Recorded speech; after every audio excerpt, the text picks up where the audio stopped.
আসসালামু আলাইকুম। আশা করি আপনারা সবাই ভালো আছেন। সবাইকে রমজানের শুভেচ্ছা।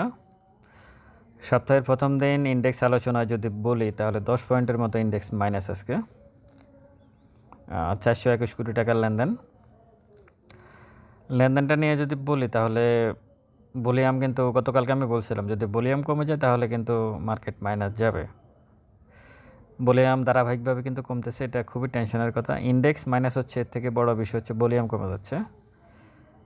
এই ভলিউমটা যদি না বাড়ে তাহলে কিন্তু ইন্ডেক্সের পজিটিভ কিছু হবে না, ভলিউম বাড়তেই হবে। আমরা যদি ইন্ডেক্সকে সবুজ দেখতে চাই তাহলে ভলিউম বাড়তেই হবে। যাই হোক, অ্যাডভান্স 146টা, ডিক্লাইন 184টা, আনচেঞ্জ 66টা। 1 মিনিট যে চার্ট সেটা কিন্তু বাই ছিল আজকে, যদিও ইন্ডেক্স মাইনাস কিন্তু 1 মিনিট চার্টটা বাই ছিল। বিশেষ করে অ্যাডজাস্টমেন্টের যে ট্রেডটা ছিল সেটা সেল ছিল, আর না হয় মোটামুটি ভালো ভালো কয়েকটা বাই ছিল। টপে আছে HR textile, Fortune shoes, RSRM। টপে আজকে কিছু স্টক আছে যেগুলো আসলে অনেক দিন পড়ে আছে, অনেক চুপচাপ ছিল, অনেক দিন থেকে ছিল। এখানকার যারা বিনিয়োগকারী তারা ধৈর্যের পরীক্ষা দিছে অনেক, তারপরে এখন একটু সামনে আগাচ্ছে। সব স্টকে এরকমই করতেছে, অনেক দিন ফালায় রাখা হয় তারপরে গিয়ে টানে। ওই যে ভলিউম নাই যে মার্কেটে, ভলিউম থাকলে ভালো কিছু হতো, কারণ ভলিউম যদি হইতো অনেক বেশি তখন খুব স্পিডে টানতো, সব শেয়ারে টানতো। কিন্তু এখন যেহেতু ভলিউম নাই, হয়তো কিছু টানতেছে, কিছু পড়ে আছে এইভাবে। তো সেই হিসেবে এখন যে স্টকগুলো এসআর টেক্সটাইল টানছে, কয়েকদিনে টানছে, কিন্তু যেগুলো টানতেছে অনেকদিন পরে থাকার পরে টানতেছে, টপে আমরা দেখতেছি অনেকদিন পর পরে। দুই একটা ব্যতিক্রম যে থাকবে না সেটা ভিন্ন বিষয়। যাই হোক, লুজারে হচ্ছে এসপি সিরামিক, KPPL, এডিয়ান টেলিকম। তারপরে যাই সেনা কল্যাণ ইন্স্যুরেন্স আছে। সেনা কল্যাণ ইন্স্যুরেন্স মূলত তার ডিভিডেন্ডকে কেন্দ্র করে দাম কমছে। আর এসপি সিরামিক, KPPL এরা দাম বাড়ছে, এখন কমতেছে। এডিয়ান টেলিকমটা কমার কথা ছিল না, কিন্তু তারপরেও কমে গেছে। তো সব কিছু মিলাই লুজারে যারা কমছে তারা ঠিকই আছে, কারণ তারা অনেক দাম বাড়ছে তাদের গত কয়েকদিনে। এই বিশেষ করে SP ceramic, case Alam, KPPL তো বলার অপেক্ষাই রাখে না। তো তাদের এখন এই যে স্টকগুলো টপে যারা বাই করছেন যে আরও বাড়বে বলে, তারা নিশ্চয়ই বুঝতে পারতেছেন পরিস্থিতিটা কী। ভ্যালুতে হচ্ছে ওরিয়ন ইনফিউশন, তারপরে যায় হচ্ছে RD ফুড, ইন্ট্রাকো। ভলিউমে হচ্ছে IFIC bank, SP ceramic, Intraco, ট্রেডে ওরিয়ন ইনফিউশন, ইন্ট্রাকো, সোনালী আঁশ। ইন্ট্রাকো অনেক দিন পরে এই ভ্যালু, ভলিউম আর ট্রেডে দেখা গেল, অনেক দিন পরে ইন্ট্রাকোকে টপ 10 সিরিয়ালে দেখা গেল ভ্যালু ভলিউম ট্রেডে। ইন্ডেক্স মোবারে যদি বলি ইসলামী ব্যাংক 2.20,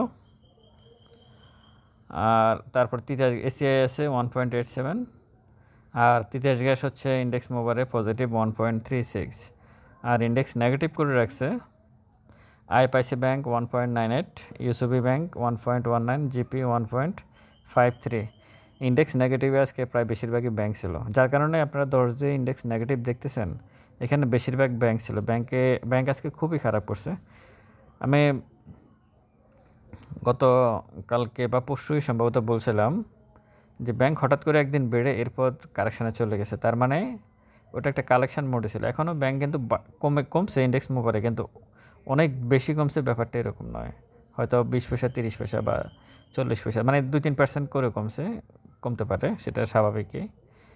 আশা করি খুব দ্রুত ভলিউম যদি বাড়ে ব্যাংক একটা মুভমেন্টে যাওয়ার সম্ভাবনা আছে, যেহেতু তার ডিভিডেন্ড সামনে আছে। অনেকগুলা ভালো ভালো ব্যাংক আছে, তাদের ডিভিডেন্ড সামনে আছে, সেটাকে কেন্দ্র করে ব্যাংক হয়তো ভালো কিছু করতে পারে। আজকে মূলত ইন্ডেক্স মাইনাস হওয়ার পিছনে ব্যাংকের অবদান সবচেয়ে বেশি ছিল। এখন ইন্ডেক্স নিয়ে যদি বলি, মুভিং এভারেজ 14 দিনের ভ্যালু 5218, আর মার্কেটের প্রাইস 5236।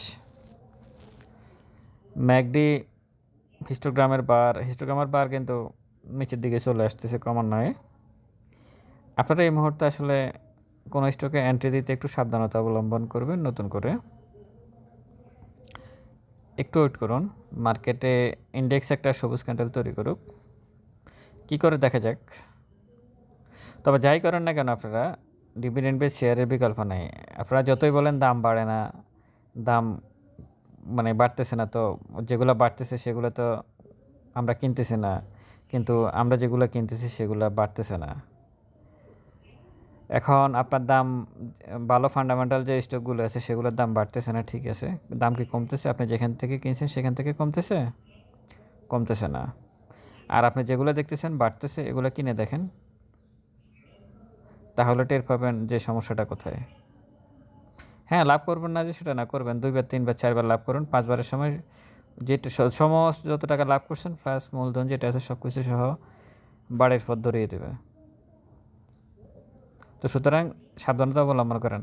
দাম আপনার ইন্ডেক্স পড়তেছে কিন্তু আপনার শেয়ারের দাম পড়তেছে না, আপনি কিনছেন কিন্তু পড়তেছে না, এটাই আপনার যোগ্যতা। যা ইন্ডেক্স পড়তেছে কিন্তু আমি যে জায়গায় শেয়ারটা কিনছি ওইখান থেকে শেয়ারটার দাম পড়তেছে না, এটাই হচ্ছে আপনার যোগ্যতা। এই যোগ্যতাটা যদি আপনি অর্জন করতে পারেন তাহলে আপনি এই মার্কেটে টিকে থাকবেন, সাকসেসফুল হবেন। আর এই মার্কেট থেকে 20 থেকে 30%, মানে 20 থেকে 30%-এর মধ্যে আপনাকে সন্তুষ্ট থাকতে হবে। যদি এর বেশি আপনি প্রফিটের আশা করেন তাহলে এই মার্কেট একটা আপনার জন্য ভয়ঙ্কর মার্কেট হিসাবে আপনার সামনে যাবে। সুতরাং এর বেশি প্রফিট আশা করলে আপনি অন্য কোনো ব্যবসা থাকলে সেটা করতে পারেন, কিন্তু এই ব্যবসায় এর থেকে বেশি প্রফিট আশা করবেন না, কারণ তাহলে আপনাকে অনেকগুলো রিস্কি শেয়ারে ঢুকতে হবে আর দিন শেষে আপনার পোর্টফোলিওটা মাইনাস হবেই হবে, ওটা আমি গ্যারান্টি 100% গ্যারান্টি দিয়ে বলতে পারি যে আপনার পোর্টফোলিও মাইনাস হবে। আপনি 10 লাখ টাকাকে 30 লাখ করবেন, সমস্যা নাই, কিন্তু এক সময় আপনি এই টাকা দিয়ে আপনার ফ্যামিলির জন্য কিছু করতে পারবেন না, আপনার ছেলেমেয়ের জন্য, আপনি ফ্যামিলির জন্য কোনো কিছুই করতে পারবেন না।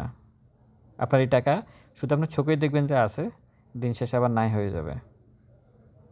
সুতরাং আপনার সাবধানতা অবলম্বন, এই যে কিছু স্টক বাড়তেছে, হঠাৎ করে বাড়তেছে, হঠাৎ করে কমতেছে, খুব দৌড়াদৌড়ি করতেছেন, এই দৌড়াদৌড়ি করবেন না। যেখানে আছেন শান্তভাবে, স্থিরভাবে, ধৈর্য সহকারে চুপচাপ বসে থাকেন, যে যেখানে আছেন। পারলে যদি মানে সাপোর্ট আর রেসিস্ট্যান্স যদি বুঝেন, সাপোর্ট জোনে শেয়ারগুলোকে অ্যাভারেজ করেন, অথবা সাপোর্ট জোনে থেকে রেসিস্ট্যান্স যদি আপনি মনে করেন যে হ্যাঁ আপনার একটা স্টকে আপনি 20% লসে আছেন, দেখা গেছে রেসিস্ট্যান্স যেখানে গিয়ে শেয়ারটা উঠে থেমে আছে, ওখানে তো 10% আপনার লস হবে। আপনি হয়তো ওখানে সেল দিতে পারেন, দিয়ে আবার ওই স্টকটায় নিচে আসলে আবার কিনবেন। এভাবে হয়তো আপনি আপনার লসটা আস্তে আস্তে রিকভার করবেন। এর বাহিরে আসলে অন্য কোনো বিকল্প নাই এই মুহূর্তে মার্কেটের।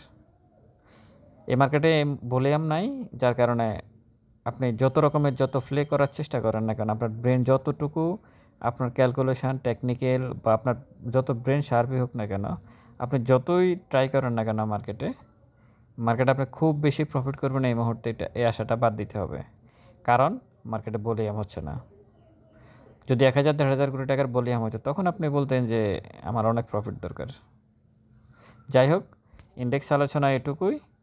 সব কিছু মিলাই মার্কেট একটু দেখতে হবে আপনাদেরকে, যেহেতু পরপর 3টা লাল ক্যান্ডেল করে ফেলছে। আমার আশা ছিল যে 2টা লাল ক্যান্ডেলের পর আজকে একটা সবুজ ক্যান্ডেল, ছোটোখাটো হয়তো 5-6 পয়েন্টের যদি একটা প্লাস ছিল, ইন্ডেক্স কিন্তু প্লাস ছিল, কিন্তু অ্যাডজাস্টমেন্টের কারণে গিয়ে মাইনাস হয়ে গেছে, বা মানে শেষের দিকে এসে ইন্ডেক্সটা মাইনাস করে ফেলছে। ইন্ডেক্স কিন্তু দিনের শুরুতে বা মাঝামাঝিতেও প্লাস ছিল। সব কিছু মিলাই আপনারা ভালো থাকবেন। ইন্ডেক্স আলোচনা এটুকুই। আসসালামু আলাইকুম।